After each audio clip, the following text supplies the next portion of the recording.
राधे राधे जय जगन्नाथ। पवित्र महाशिवरात्रि उपलक्षे आपण समस्त को मोर प्रणाम। शिव महापुराणर सतीखंड अनुसार महाशिवरात्रि दिन शिव पार्वती विवाह होई नथिला।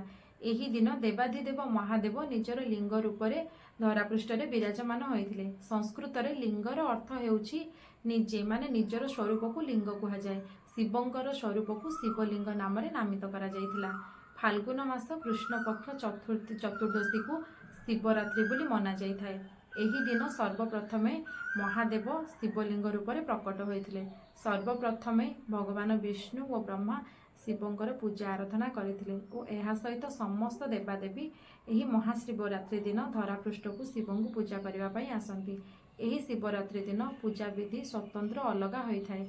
एही दिन उपवास करने सह चारि प्रहरर पूजार विशेषता वर्णना करा जायछि। आसंतु पौराणिक कथा हिसाब से चारि प्रहरर पूजा विधि शुणिबा। थरे एक शिकारी जंगल को जाइतिला। से शिकारीटीर स्वभाव अत्यंत निर्दय और निष्ठुर थिला। से सबुदिन जीवजंतु को मारी खाउथिला और खुशी मध्य अनुभव करुथिला। से शिकारीर मनरे टिके हेले भी दया नथिला। से जो दिन जंगल को जाइतिला सेही दिन भी फाल्गुन मास कृष्ण पक्ष चतुर्दशी थिला माने महाशिवरात्रि। किंतु शिकारी से तो जानिनी कौन से दिन विधि कौन पूजा पाठ जानिनी। से जाइतिला दिन सारा उपवास रे शिकार खोजिला किंतु तार भाग्य से दिन शिकार ही मिललानी। भगवान तापाई किसी अलगा बधे लिखिथिले। से भाविला आज किछि भी मते शिकार मिलुनी, मु कौन करिवि, घर को केमिति जीवी, पिला मानकु जाइकि कौन कहबी मते किछि शिकार मिललानी। ठीक अच्छी जेते जाए शिकार न मिली पूरा जंगल रे बुलिबी। सेतेबेले को दिन गड़ी संध्या आरंभ हो जाइथिला। बुली बुली पूरा हालिया हो जाइथिला। किछि खाई नथिला, बुली बुली पूरा हालिया हो जाइथिला। सेतेबेले देखिला गोटे गड़िया अच्छी। से गड़िया रे किछि पानी थिला। जाइकिनी टिके पानी पीला। पानी पीला परे ताकू टिके शांति अनुभव होला। कहला ओ कि शांति, ताहले सबू जंगल रे जितक पशु पक्षी अच्छे ये तो आसुवे पानी पीवा पाई। ताहले मु गोटे काम करुछि, मु एठी कोठी आक पाखरे लुचि जाउछि। जेतेबेले पशु पक्षी आसीबे मु पशु पक्षी को मारिकिनी शिकार करके घर को नहीं जीवी। सेउठु कौन कला ना आगर जेतेबेले शिकार करबा पई जाउतले अंटारे सबू मुणी बांधिकिनी नेकी जाउतले। सेउठु ता पाखरे भी गोटे थली भलिया थिला। से थली रे पानी किछि भर्ती कला। कहला पानी भर्ती करके गछ ऊपर को चढ़ी जीवी, जेतेबेले पशु पक्षी आसीबे तांको शिकार करिवे। पानी भर्ती कला, देखिला अंधारे गोटे झांकालिया गछ अछि। तापरे से गछ को चढ़ी गला। गछ को चढ़ीकिनी शिकार अनुष्ठान रे बसिला। सेतेबेले को रात्रर प्रथम प्रहर स्टार्ट हो जाइतिला। देखिला किछि समय पर गोटे हरिण आसला। सेठु से शिकारीटी तरबर भाव में उठी पड़ा। जितेबले उठी पड़ा गचर किसी सुखिला पत्र सब तले झरी झरी ही पड़ूला और तार मुणी रे जो पानी थिला पानी सब टप टप टप टप होकिनी तले पड़ूला। जितेबले पत्र गुड़िक सब गचर तले पड़गला हरिण को आवाज हो गला जे किए मते शिकार करने आसुची। से तुरंत कहला मते मारनी शिकारी भाई, मु मोर घरे पिला छाड़ी आसी। मो पिला बहुत कांदुथिबे। जदि आपण मते एठी मारिदेबे मो पिला माने मते बहुत खोजिबे। से माने जाने भी पारिबेनी मु बंचीची कि मरीची। तेणु आपण मते छाड़ी दियंतु। सेठु शिकारी कहला मु तोते तो छाड़ी देबी, किंतु कौन भरोसा अछि तू मु आसीबु कि आसीबुनी। सेठु मा हरिणटी कहला नाई मु तुमको कथा देली मु निश्चित आसीबे। सेठु शिकारीर मन टिके परिवर्तन हैला। कहला ठीक अछि तू जा, किंतु कथा देचु समय पूर्व निश्चित आसबू। तापर से हरिणटी पलैगला। यापर पुणी शिकारीटी जगी बसिला। सेतेबेले को रात्रि 2 प्रहर हो जाइतिला। जेतेबेले 2 प्रहर हो जाइतिला सेतेबेले देखिला गोटे पुणी आ गोटे हरिणटे आसुची। पुणी सेठु शिकारी कौन कला ना तरभर भाव में उठी पड़ा। पुणी जेतेबेले टिके सजाग भाव में उठी पड़ा गछर पुणी सुखिला पत्र गुड़िक तले पड़ूला। सेठु पुणी से हरिण को अनुमान हो गला जे किए गोटे आक्रमण करने आसी। सेठु से कहला शिकारी शिकारी मते मारनी मो भौणी तार पिला छाड़ी आसी। मो भौणी को खोजा को आसी। तार पिला माने कांदुचंती।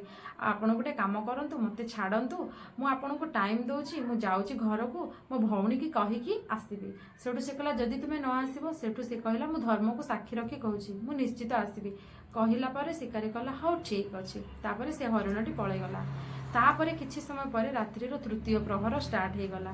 सेतेबेले देखिला आउ गोटे हरिण आसुची। पुणी सेमिति सेम शिकारी सजाग हो गला।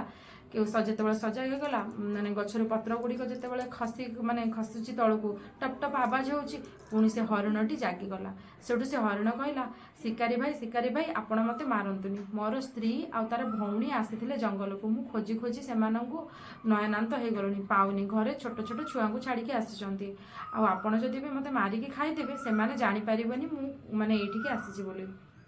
ଆପଣ ଗୋଟେ କାମ କରନ୍ତୁ, ମୋତେ ଯିବାକୁ ଦିଅନ୍ତୁ, ମୁଁ ଟାଇମ୍ ଦେଉଛି, ଟାଇମ୍ ପୂର୍ବରୁ ଆସିକିନି ଆପଣଙ୍କ ପାଖରେ ହାଜର ହେବି। ସେ କହିଲା ଠିକ୍ ଅଛି, କିନ୍ତୁ ତୁମେ ଟାଇମ୍ ପୂର୍ବରୁ ଆସିଯିବ। ତାପରେ ସେ ହରିଣର ବାପ ପଳେଇଗଲା। ଯେତେବେଳେ ଗଲେ ସମସ୍ତେ ଯେତେବେଳେ ଘରକୁ ଗଲେ ସେତେବେଳେ ମା ହରିଣ, ବାପା ହରିଣ, ତାର ଭଉଣୀ ସମସ୍ତେ କଥାବାର୍ତ୍ତା ହେଲେ, ଏମିତି ଆମେ ସେ ଶିକାରୀକୁ କଥା ଦେଇଥିଲେ, ଆଉ ଆମେ ଯଦି ନ ଯିବୁ ଆଉ ଆମେ ସମସ୍ତେ ସତ୍ୟ ବଚନ କରିକି ଆସୁ, ଧର୍ମକୁ ସାକ୍ଷୀ ରଖି କହିଛୁ, ଆମକୁ ତ ଯିବାକୁ ପଡ଼ିବ। ସେଠୁ ହରିଣର ପିତା କହିଲେ ମୁଁ ଯାଉଛି। ସେଠୁ ତାର ସ୍ତ୍ରୀ କହିଲା ତୁମ ବିନା ମୁଁ କେମିତି ବଞ୍ଚିବି, ମୁଁ ବଞ୍ଚିବିନି, ତେଣୁ ମୁଁ ଯାଉଛି। ସେଠୁ ସେ କହିଲା ମା ବିନା ପିଲା କେମିତି ବଞ୍ଚିବ। ସେଠୁ ପୁରା ପରିବାର କଥାବାର୍ତ୍ତା ହେଇକି କହିଲେ ଆମେ ଜଣକ ବିନା ଜଣେ ବଞ୍ଚିପାରିବୁନି, ଚାଲ ଆମେ ସମସ୍ତେ ମିଶି ଶିକାରୀ ପାଖକୁ ଯିବୁ। ସେତେବେଳକୁ ରାତ୍ରିର 4ର୍ଥ ପ୍ରହର ହେଇଯାଇଥିଲା।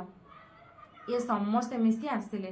ସେଠୁ ଶିକାରୀଟି ଦେଖିଲା ଯେ ସବୁ ହରିଣର ବାପା, ମା, ତାର ଭଉଣୀ, ତାର ପିଲା ସମସ୍ତେ ହରିଣର ପୁରା ପରିବାର ଆସୁଛନ୍ତି।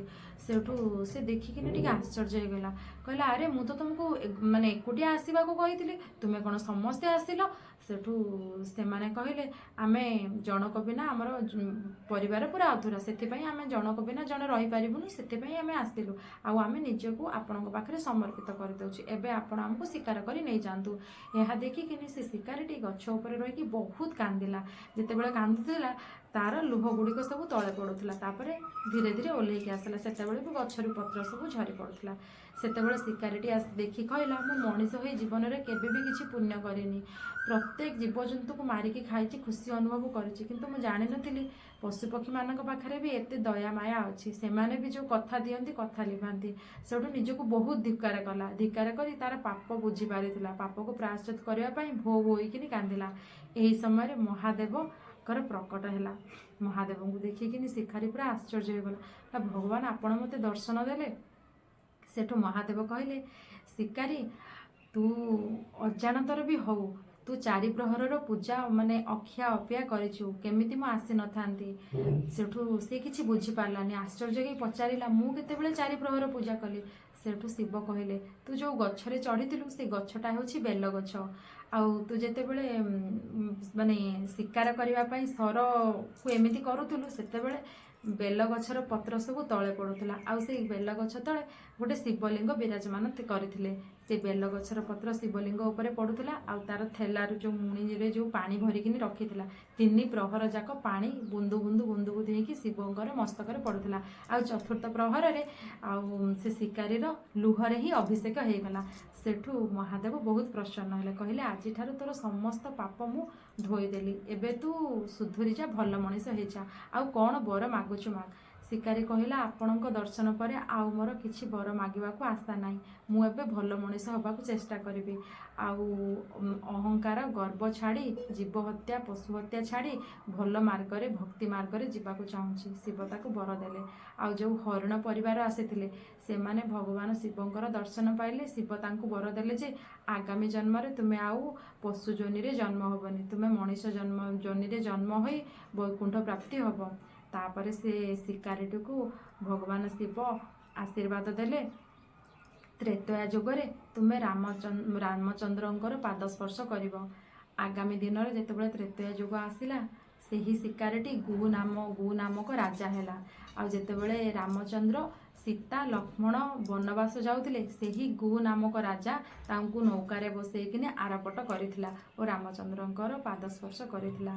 କଥା ହେଉଛି ଯେ ଆପଣ ଜାଣତରେ ହେଉ କି ଅଜାଣତରେ ହେଉ ଯାହା ଯାହା ଭକ୍ତି କରିଥିବେ ଭଗବାନ ସବୁ ଦେଖୁଥିବେ, ଆଉ ସମୟ ଆସିଲେ ଭଗବାନ ତାର ଫଳ ନିଶ୍ଚିତ ଦେବେ। ଯେତେବେଳେ ବି ଆପଣ ଶିବରାତ୍ରିର ଉପବାସ କରିବେ ମନେ ରଖିବେ ଶିବରାତ୍ରିର ମୁଖ୍ୟ ଉପବାସ ହେଉଛି 4 ପ୍ରହର ଅଖିଆ ଅପିଆ ରହି ପୂଜା କରି ଦୀପ ଜାଳିବେ। ହରେ କୃଷ୍ଣ, ହରି ବୋଲ।